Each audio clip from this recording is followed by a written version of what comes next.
I never believed in legends. Not in 1987, not in the peaks of the Himalayas, and certainly not when my lungs were burning with every shallow breath at 23,000 feet. The mountain doesn't care about your folklore. It cares about your oxygen supply, your body temperature, and whether you've secured your anchor point correctly.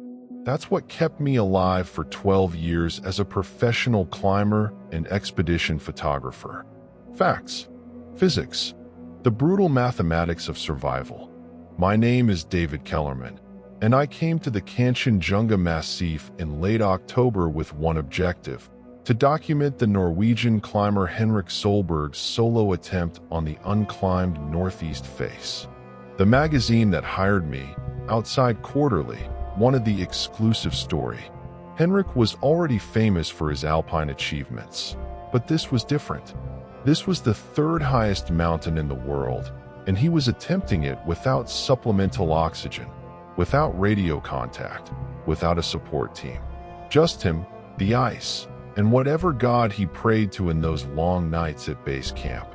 I was supposed to stay at Camp 2, filming with my telephoto lens from a safe distance. That was the agreement. Henrik wanted minimal interference, and I needed the paycheck badly enough to agree to his terms. But on the fourth day of his push toward the summit, something changed. The weather turned. Not the explosive violence of a sudden storm, but something worse.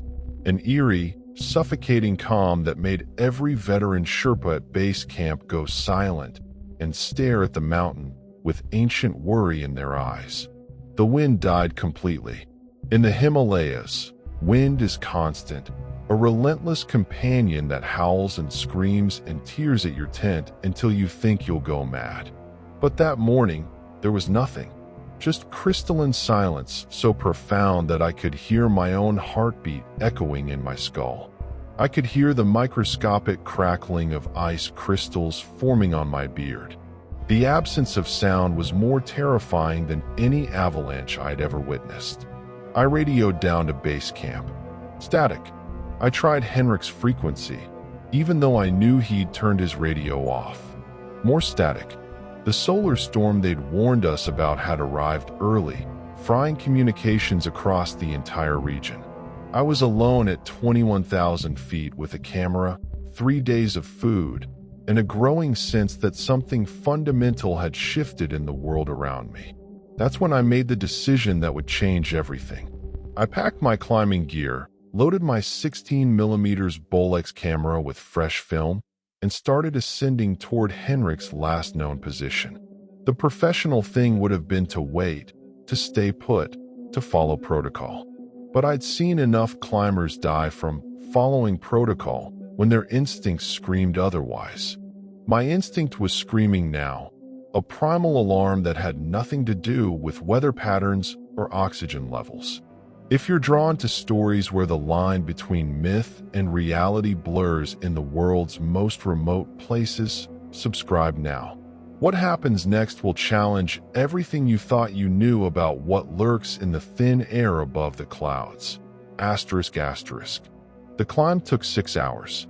6 hours of front-pointing up 60-degree ice, my crampons biting into blue glacial surfaces older than human civilization. Every placement of my ice axes sent sharp cracks echoing across the face, sounds that should have dissipated quickly but instead seemed to hang in that unnatural stillness, as if the mountain itself was holding its breath.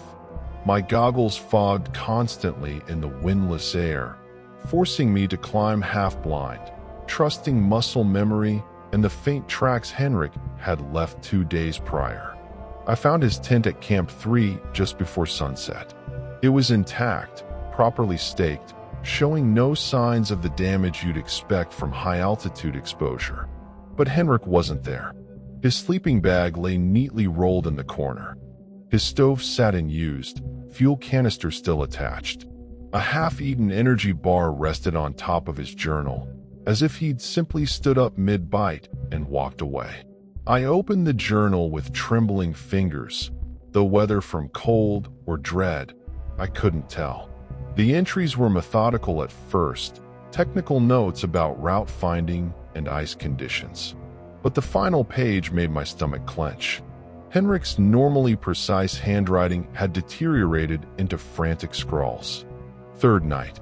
The sounds are not wind. They are not ice. I know the difference. Something moves above the icefall. Large. Deliberate. Watching. Tomorrow I must know. Below that, a single word, written so hard the pencil had torn through the paper. Folger. Norwegian. I didn't speak it fluently, but I knew enough from our weeks together. It meant following. I set up my own tent 50 meters from Henrik's, positioning it behind a serac that would hide me from view of the route above. This wasn't rational behavior. A rational person would have descended immediately, reported a missing climber, initiated a rescue operation.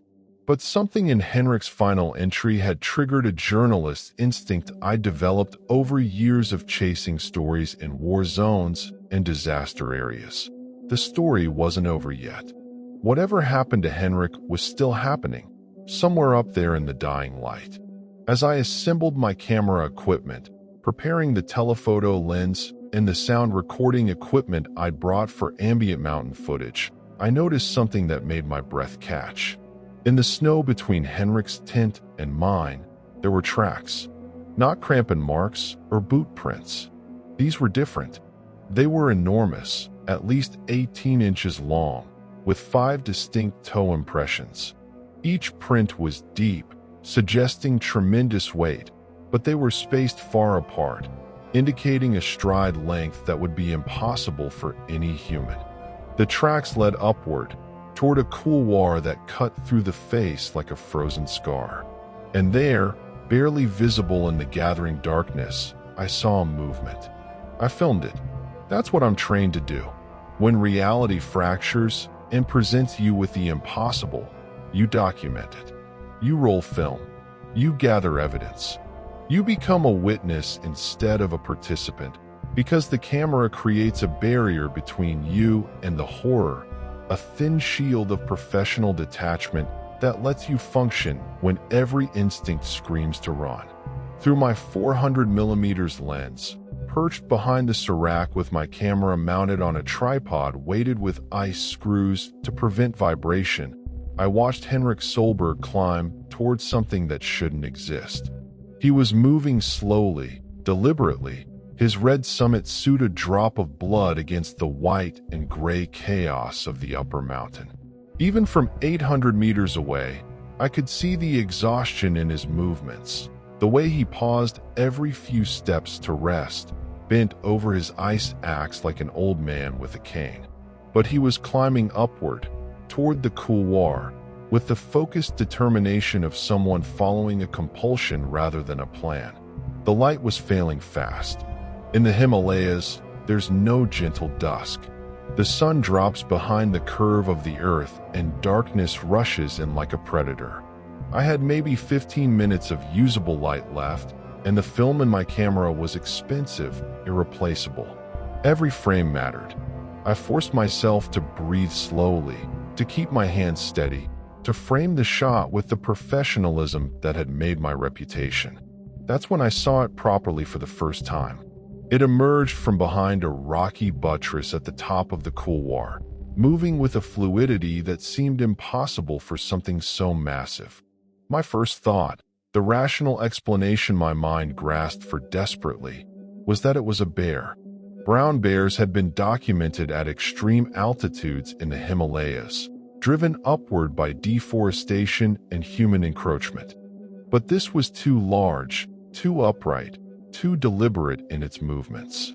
It stood at least 8 feet tall, covered in thick, grayish-white fur that blended almost perfectly with the snow and exposed rock.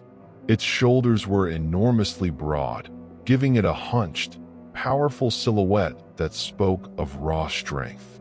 But what froze my blood wasn't its size or its appearance. It was the way it moved. There was intelligence in every gesture, a purposeful quality that separated it from any animal I'd ever filmed. It wasn't hunting. It wasn't foraging. It was positioning itself. It was waiting for Henrik. I should have shouted. I should have done something, anything, to warn him. But I was paralyzed by a combination of fear and professional instinct. The filmmaker in me recognized that I was witnessing something unprecedented, something that would redefine scientific understanding.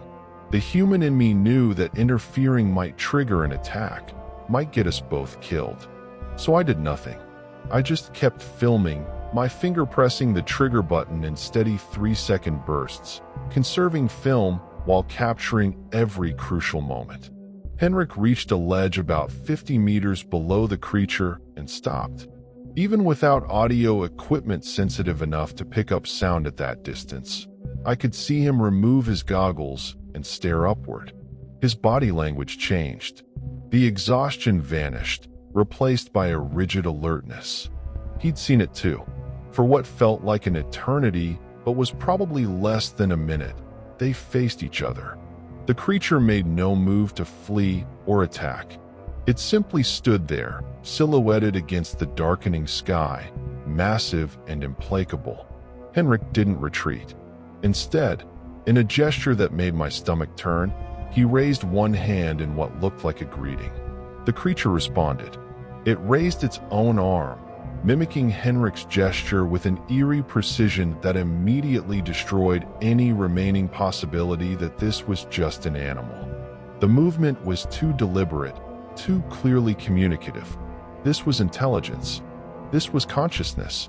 This was something meeting Henrik on his own terms, acknowledging him not as prey or threat, but as an equal.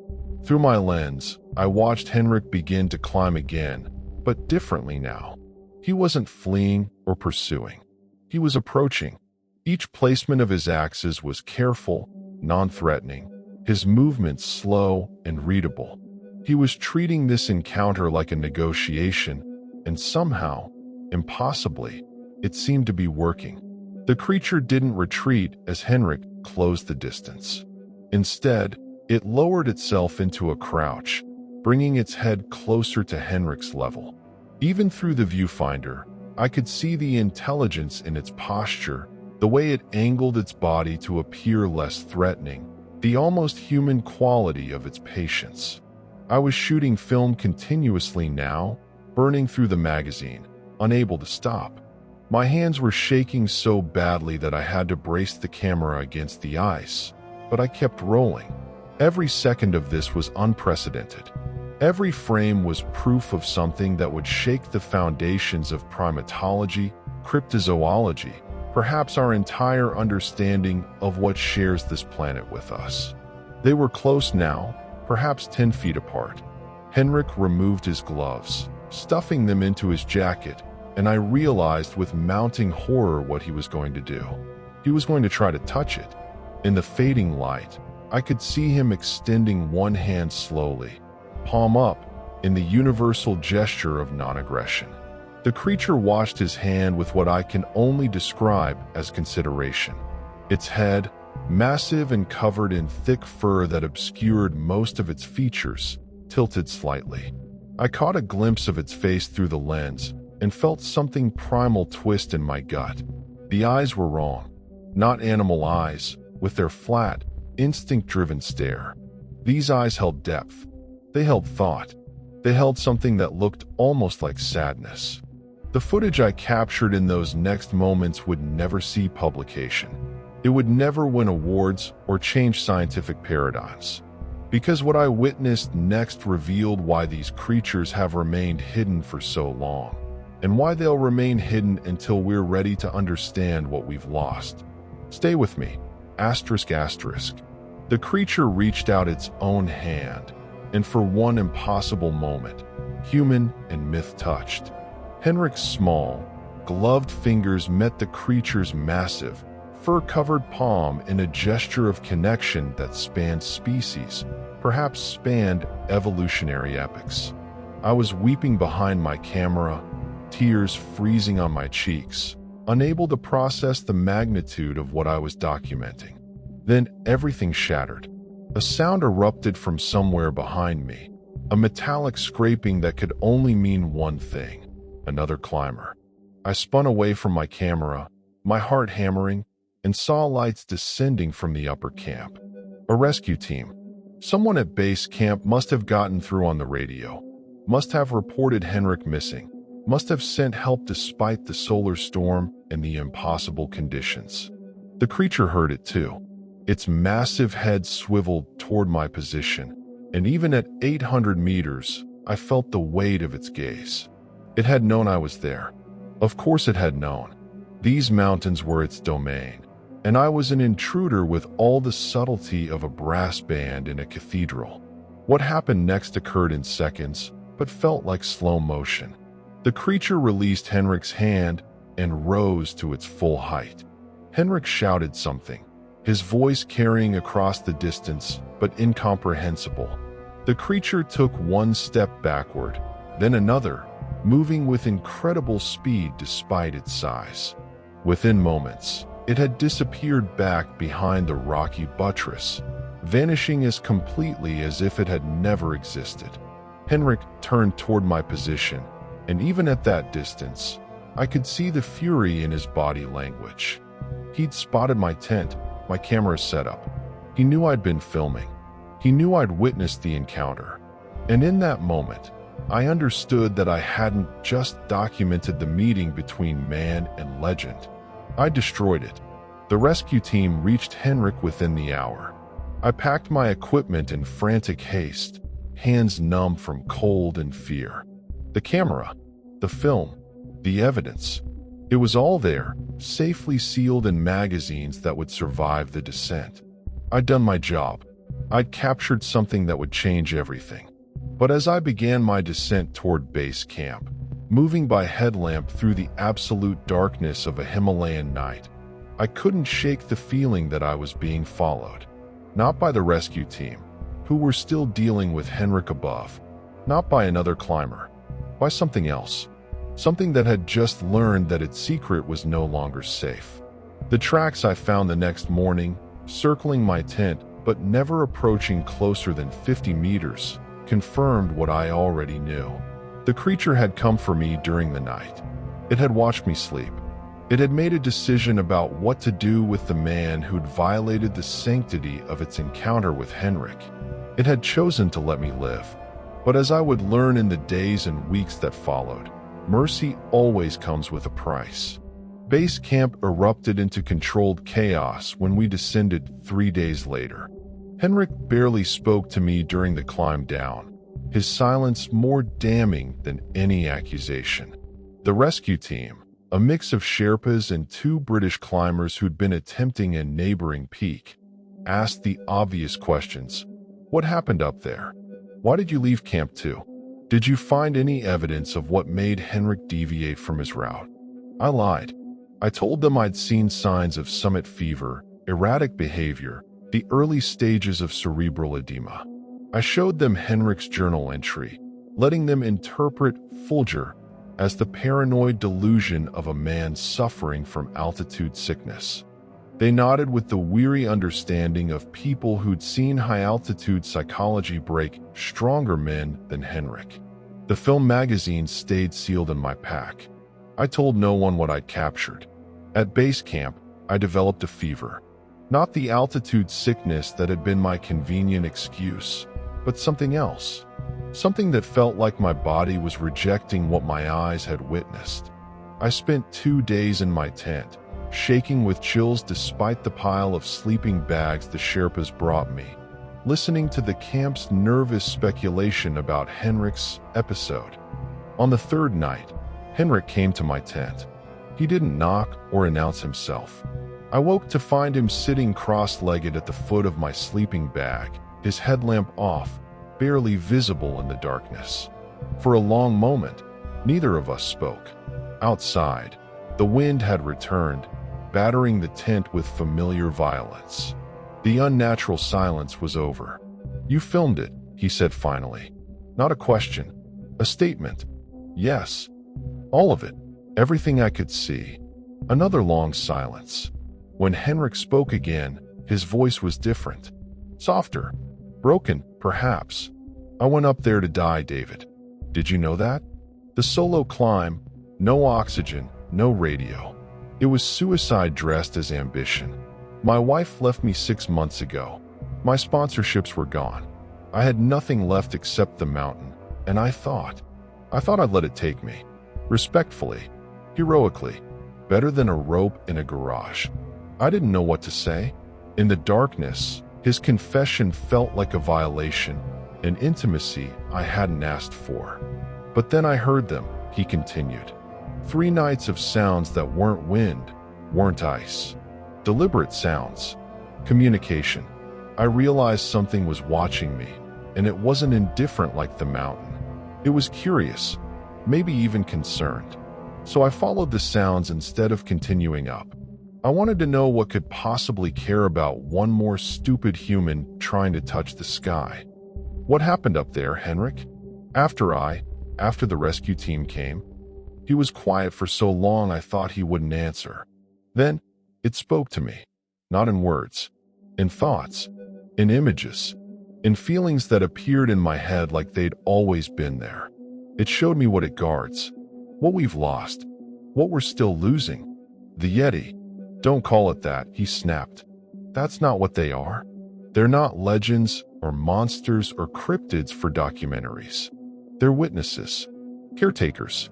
They've been here since before we built cities and named mountains. They've watched us spread like a disease across everything we touch, and they've retreated higher and higher until there's nowhere left to go.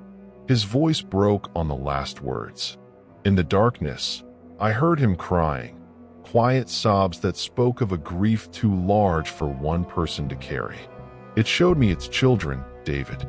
2 of them, the last born in 30 years. They're dying out, not from predators or disease, but from loneliness, from watching their world shrink while ours expands. And the worst part? They don't hate us. They pity us, because they know what we've forgotten, that when the last wild place is gone, when the last unwitnessed creature dies, we lose something irreplaceable. We lose the possibility of mystery. We lose the reminder that we're not alone, not the center, not the purpose of everything. I thought about my film magazines, about the career-making footage sealed in metal and darkness, about the revelation that awaited the scientific community. The film, I said slowly. What should I do with it? Henrik stood up, and I saw his silhouette against the tent's entrance. That's your choice. You can publish it. You can become famous. You can watch as expeditions pour into this region, as researchers and thrill seekers and tourists invade their last refuges. You can be the man who finally proved the legends real. Or you can be the man who kept the last mystery alive, who understood that some secrets exist for a reason, that some boundaries are meant to be respected. He left without another word, disappearing into the wind-torn night. I lay awake until dawn, fever-hot and shivering, thinking about choices and consequences. I destroyed half the footage. Not immediately, not in a fit of conscience or fear. I waited until I returned to Kathmandu, until I was alone in my hotel room with a bottle of Nepali whiskey and a pair of scissors. I unspooled the film magazines in complete darkness, using only touch to guide me, cutting sections at random, destroying evidence, committing what any documentary filmmaker would call a cardinal sin. But I kept some. I kept the long shots that showed only shapes and shadows.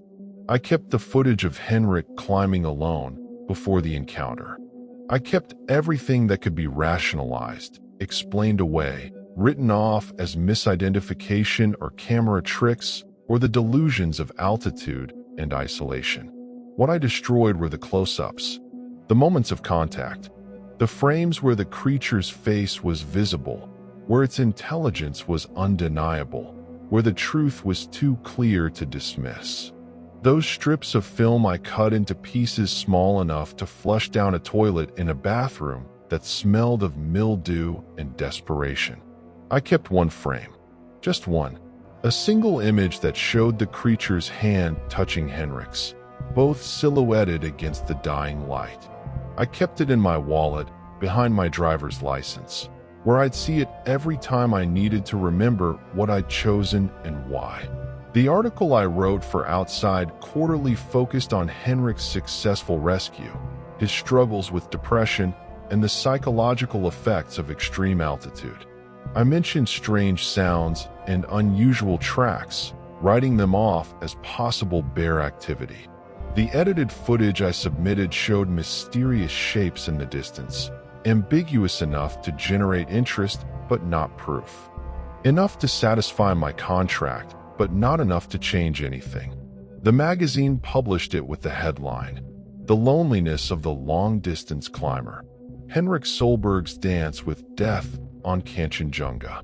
It won no awards. It sparked no scientific expeditions.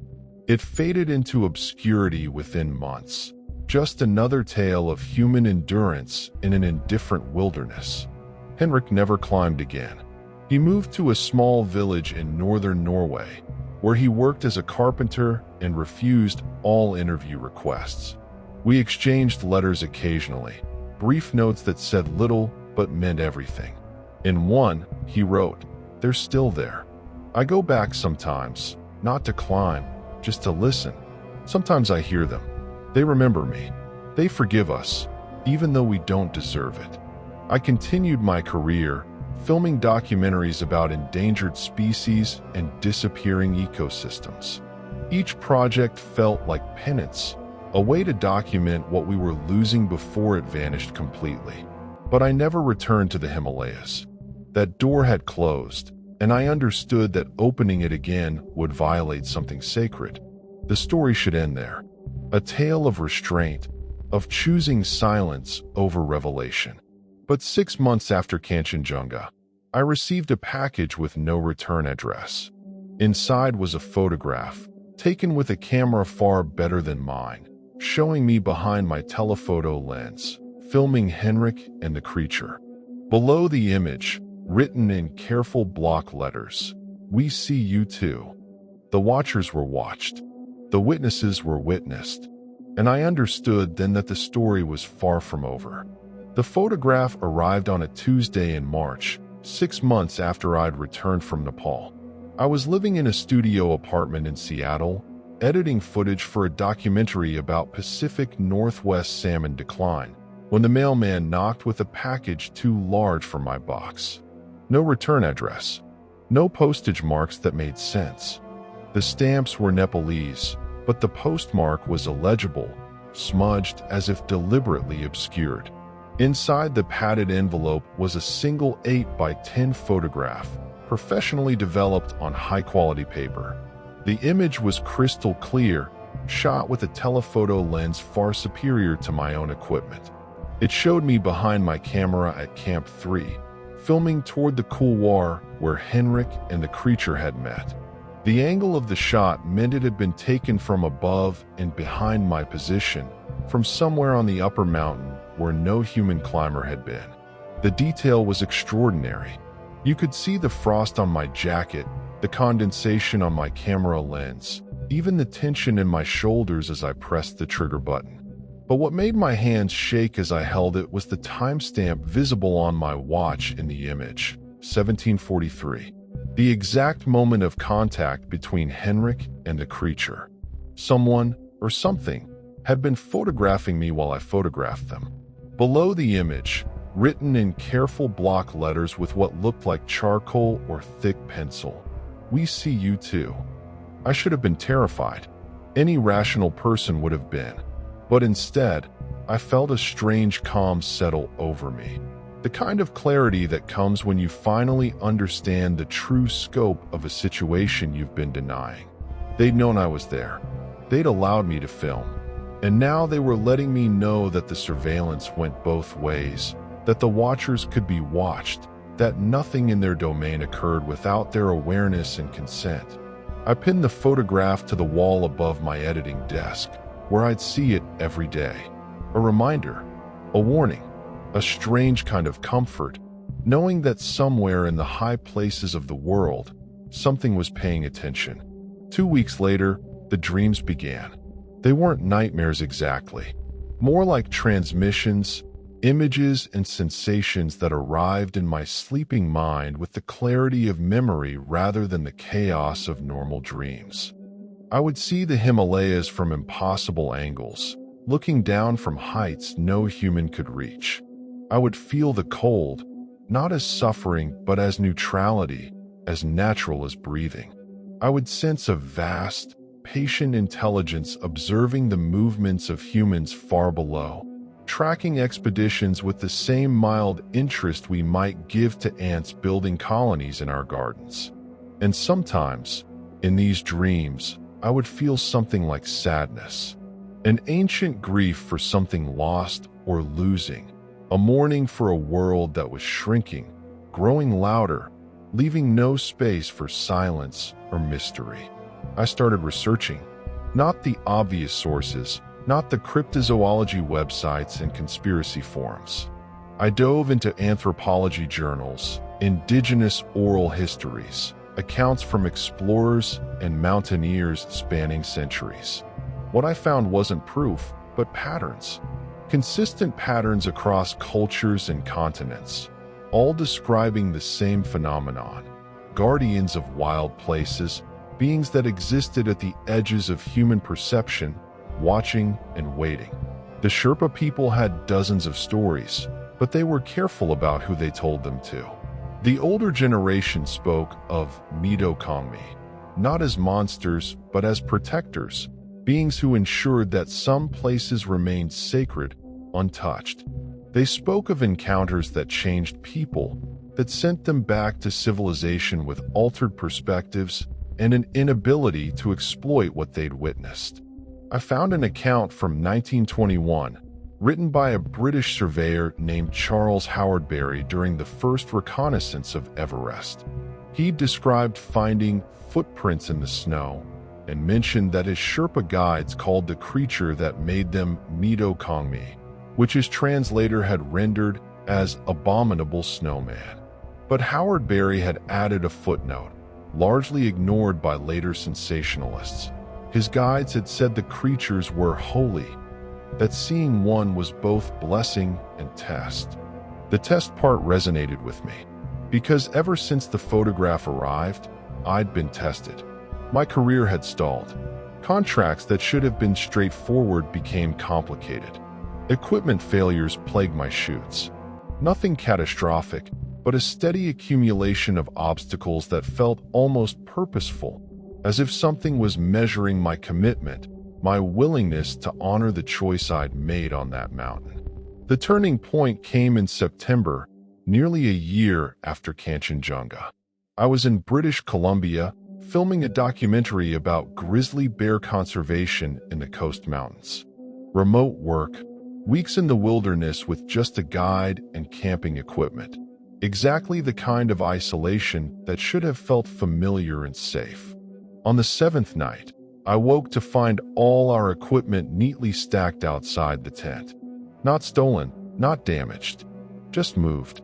The camera cases, the tripods, the cooking gear, everything carefully arranged in a perfect circle around our campsite.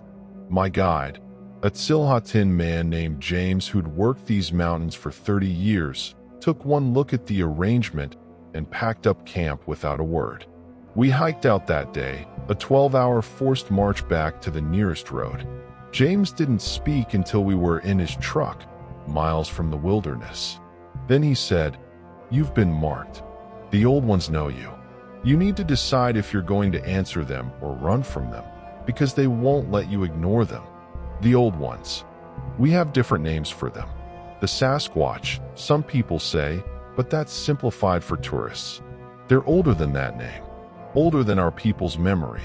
They're part of the land itself, the consciousness of wild places. And they're angry, Mr. Kellerman. Not violent angry, sad angry, disappointed angry, like parents watching children destroy something precious." He drove me to a motel and left me with a phone number written on a napkin. "Call this man. He's an elder, a traditional knowledge keeper. He might help you understand what you've gotten involved in, or he might tell you to leave and never come back. Either way, you need guidance." because carrying their attention without understanding is dangerous. I called the number 3 days later, after spending 72 hours in that motel room, unable to eat or sleep properly, feeling like I was being watched through walls. The man who answered spoke perfect English with an accent that suggested education abroad. He listened to my story without interruption, then said, "You've been chosen as a witness, not because you're special, but because you made a choice. You could have exposed them, destroyed their last refuges. Instead, you protected their secret. Now they want to see if you understand why. Why what? Why they're still here. Why they haven't simply vanished into extinction like so many other species we've pushed to the edge. Come to the reservation. There are things you need to see, stories you need to hear. But come alone, and come ready to have your understanding of the world reconstructed." The journey to understanding would take me to places no camera could capture, to meetings with people who carried knowledge passed down through generations of careful silence. What I learned would explain why the Yeti, the Sasquatch, the guardians of wild places, have remained hidden for so long, and why they might not stay hidden much longer. The world was changing too fast, and the guardians were running out of places to guard. I spent 2 weeks on the reservation, living in a small cabin near the community center, meeting with elders who shared stories their grandparents had told them, stories their grandparents' had witnessed. The accounts were remarkably consistent. Tall beings, immensely strong, intelligent, capable of moving through the wilderness with a silence that suggested they were part of it rather than merely inhabiting it. "They know how we think," one elder told me, a woman named Sarah whose great-grandmother had been a traditional healer. "They know we look for what we expect to find, so they become the things we explain away. A shadow that's probably a bear, a sound that's probably wind, a feeling of being watched that's probably paranoia. They let us convince ourselves they're not there, and we do it eagerly, because the alternative is too frightening." "Why are they contacting me?" I asked. "Why break that pattern?" Sarah looked at me with eyes that had seen too much to be surprised by anything. "Because you already broke the pattern. You saw them clearly and chose to look away. That's different from never seeing them at all. That's conscious choice, moral decision. They respect that. But respect isn't the same as trust. They're testing you, seeing if you can be what they need, a bridge. A bridge to what? To the possibility of coexistence. To the chance that humans might learn to leave some spaces wild, some mysteries unsolved. They're dying out, Mr. Kellerman. Not quickly, but inevitably. Every road we build, every forest we clear, every mountain we conquer, shrinks their world a little more. They've watched it happen for generations. And now they're at a decision point.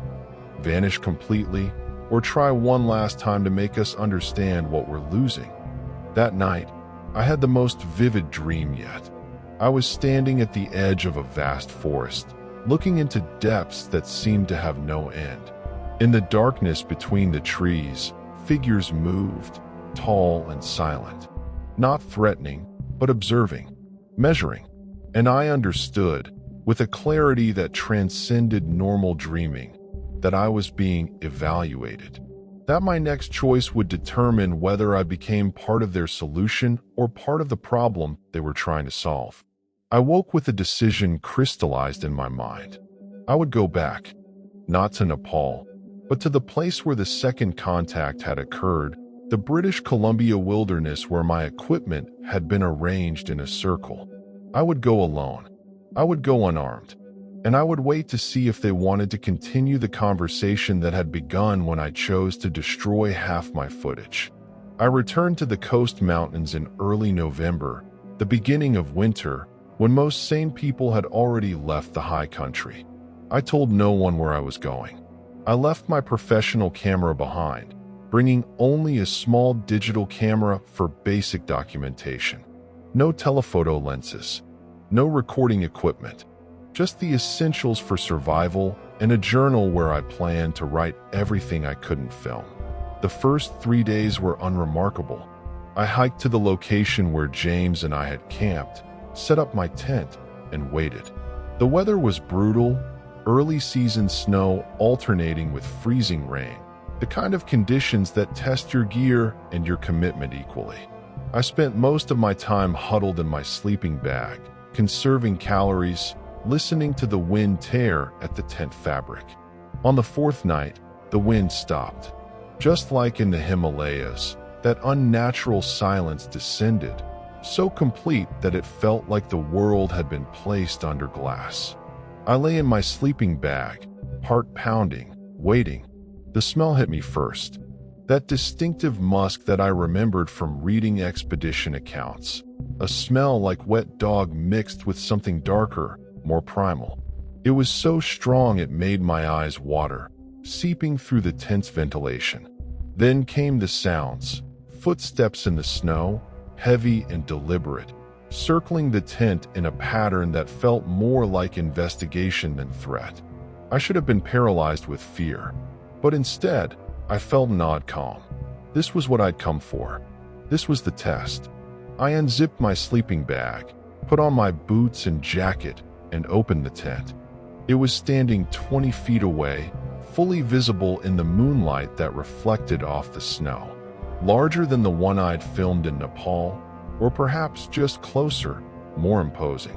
Its fur was darker, almost black in the shadows, with silver highlights that caught the light. But it was the eyes that held me frozen, eyes that reflected the moonlight like a cat's, but held an intelligence that was completely, unsettlingly human. We stared at each other for what felt like hours, but was probably less than a minute. I had no camera, no way to document this. Just my memory and my pounding heart, and the absolute certainty that I was in the presence of something ancient and aware. Then it did something that shattered whatever remained of my scientific objectivity. It sat down, just lowered itself into the snow in a distinctly human posture, cross-legged, and waited. The gesture was so clearly an invitation, so obviously an attempt to appear non-threatening, that I found myself laughing. A slightly hysterical sound that echoed across the clearing and made the creature tilt its head in what might have been curiosity. I sat down too, right there in the snow outside my tent, ignoring the cold soaking through my pants. We sat facing each other, two beings separated by evolution and history, but connected by this impossible moment of mutual recognition. And then, like Henrik had described, the communication began. Not words, not images exactly, but something deeper, a direct transmission of meaning that bypassed language entirely. I understood, in a way that transcended normal knowing, what it wanted me to understand. They were leaving. Not immediately, but inevitably. The world had become too small, too crowded, too loud. Every year, their territories shrank. Every decade, their numbers diminished. They'd watched species after species disappear, had seen the passenger pigeon and the thylacine and countless others vanish into extinction, and they knew their turn was coming. But they wanted to leave us with something.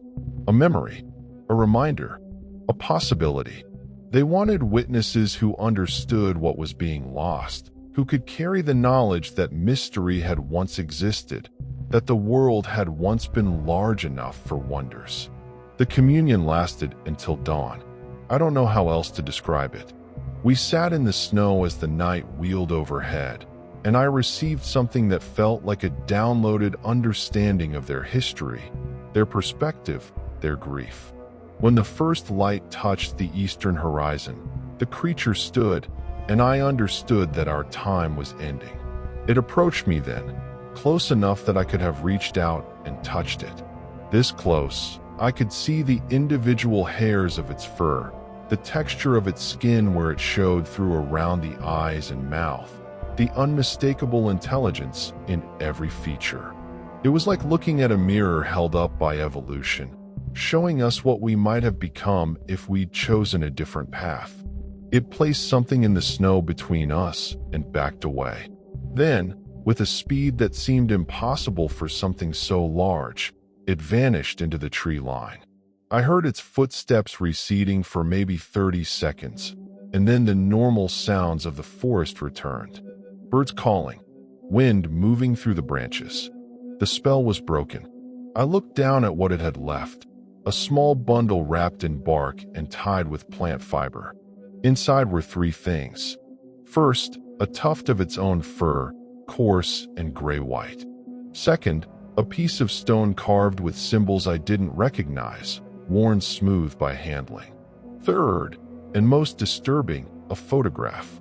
Not the one that had been sent to my apartment, but a different one, older, yellowed with age.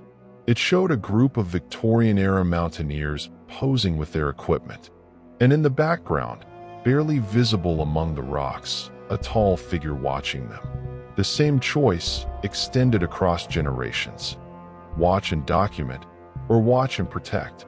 I packed up camp in a daze, hiking out with the bundle carefully stored in my jacket pocket. The return to civilization felt like moving between worlds, each step taking me further from something profound and closer to something comfortable but shallow. Back in Seattle, I began the hardest work of my life, figuring out how to be a witness without being an exploiter, how to honor what I'd been shown without destroying it through revelation. The answer came slowly, over months of thought and conversation with people like Sarah and the other elders who'd helped me understand. I started a foundation, not a cryptozoology research group or an expedition company. A land conservation organization focused on protecting wilderness corridors, on maintaining connected wild spaces where species could move without encountering human development. I never mentioned the real reason, never spoke publicly about what motivated me. I just worked, quietly and persistently, to preserve the last wild places. The footage I'd kept from Nepal, the ambiguous shots that proved nothing conclusive, I destroyed that too. One night, I built a small fire in my apartment's fireplace and fed the film's strips into the flames, watching years of professional pride curl and blacken and disappear. The only thing I kept was that single frame, the silhouette of contact between Henrik and the creature. That stayed in my wallet, a private reminder of what I was working to protect. Henrik found me 2 years after my second encounter. He showed up at my office unannounced, older and calmer than I remembered. "I heard what you're doing," he said. "The land trust, the conservation work. They told me you understood." I didn't ask who they were. I didn't need to. Some circles close themselves, some witnesses find each other, and some purposes become clear only in hindsight. We had both been tested, and we had both chosen the same answer. We worked together after that, Henrik and I. He brought connections in the European mountaineering community, people who controlled access to remote areas, people who could influence policy about wilderness preservation. I brought the American Conservation Network, the funding sources, the legal expertise. Together, we helped protect millions of acres of wild land, always with the same quiet motivation that we never spoke about publicly. Sometimes, on expeditions to check on protected areas, we'd find signs. A circle of arranged stones, a carefully bent sapling that shouldn't have been bent, tracks that appeared in impossible places. We never tried to follow them or document them. We just noted their presence and moved on, reassured that what we were protecting was still there, still viable, still choosing to remain hidden. The dreams continued, though less frequently. Sometimes I'd wake with the sensation of vast distances, of seeing the world from heights where the air was too thin for human breath. Sometimes I'd feel that ancient sadness, that mourning for a world growing smaller. But occasionally, rarely, I'd wake with something else, a sense of gratitude, of acknowledgement, of approval from watchers who recognized that not all humans were destroyers. ####Chapter 10, The Last Guardian. I'm writing this in 2024, 37 years after that night on Kanchenjunga. I'm old now, 68 years old, with a lifetime of conservation work behind me. Henrik died 3 years ago, peacefully in his sleep in that Norwegian village he'd made his home. His last letter to me contained a single sentence. "They're waiting for us, David. And whatever comes next, they're waiting to see if we finally learned." The world has changed dramatically since 1987. Climate change has pushed species into new territories, forced adaptations and extinctions at rates that would have seemed apocalyptic to my younger self. The wild places are smaller now, more fragmented. The silence is harder to find, but they're still there. I know this with certainty, though I haven't seen one in person since that night in British Columbia. Young conservationists sometimes come to me with strange stories, encounters they can't quite explain, evidence they're not sure how to interpret. I listen carefully. I ask the right questions. And if I recognize the pattern, if I see that they've been chosen as witnesses, I give them the same guidance I received. Protect the mystery, honor the secret, work to preserve what's being lost without exploiting it for fame or proof. Some take the advice, others don't. Those who don't find their evidence mysteriously lost, their footage corrupted, their certainty eroded by coincidence and misfortune. The guardians are still watching, still protecting themselves, still making the choice about who deserves to carry their story forward. Last week, I received a package. No return address, like that first photograph decades ago. Inside was a drawing, made with charcoal on bark, showing an old man sitting at a desk. It took me a moment to recognize myself. Below the drawing, the same careful block letters, "Thank you." I cried then. Tears for everything we'd preserved and everything we'd lost, for the burden of witnessing and the privilege of being trusted, for a world that was smaller than it should be, but still large enough for wonders if we chose to protect them. The film I destroyed, the proof I could have published, the fame I could have achieved. None of it mattered compared to the simple acknowledgement that I'd made the right choice, that somewhere in the diminishing wild places, something ancient and aware recognized the effort and approved. I'm writing this as a record, to be released after my death, when my choice can no longer be undone or questioned. Let it serve as testimony to what still exists in the margins of our mapped world, in the spaces between our satellites and our certainties.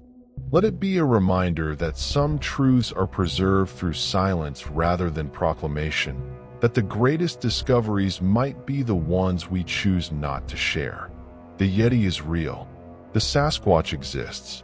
The guardians of wild places are still watching, still waiting, still hoping that humanity might learn to leave some mysteries unsolved, some territories unclaimed, some spaces sacred and untouched. I've spent my life protecting their secret, and I would make the same choice again without hesitation. Because in the end, what matters isn't proving that wonders exist. What matters is ensuring that they continue to exist, that future generations might still find themselves standing in wild places, hearts pounding, aware that they're not alone, that something ancient and aware is watching from the shadows, measuring their worthiness, deciding whether to remain hidden or reveal themselves one more time. The mountain keeps its secrets, and I am just one more guardian, ensuring that those secrets remain safe until the world is ready to receive them with wisdom rather than exploitation, with reverence rather than conquest. If you're reading this, if you've made it this far, perhaps you're meant to be the next witness. Perhaps you're the one who'll carry this knowledge forward, who'll make your own choice between revelation and protection. I can only tell you what I learned in those long nights of communion with beings older than our civilization. They're not myths. They're not legends. They're the last wild souls of a world we're paving over, the final mystery in an age that thinks it has mapped everything. And whether they survive or vanish into extinction depends not on their strength or adaptability, but on our willingness to leave them space to exist unseen and proven and unmolested. The mountain keeps its secrets, and now so do I, so do you. Choose wisely. The guardians are watching. They're always watching. And in the end, the question isn't whether you believe in them. The question is whether you're worthy of being believed in by them. The test never ends. The choice is always before us, and the wild places are waiting to see what we decide. The photograph remains in David Kellerman's wallet to this day. The organization he founded has protected over 12 million acres of wilderness corridor across North America and Asia. The footage he filmed on Kanchenjunga was never recovered. And in the highest, most remote places on Earth, in the silence between human heartbeats, the Guardians continue their eternal watch, waiting, witnessing, and hoping that we might finally understand what we're about to lose before it's too late.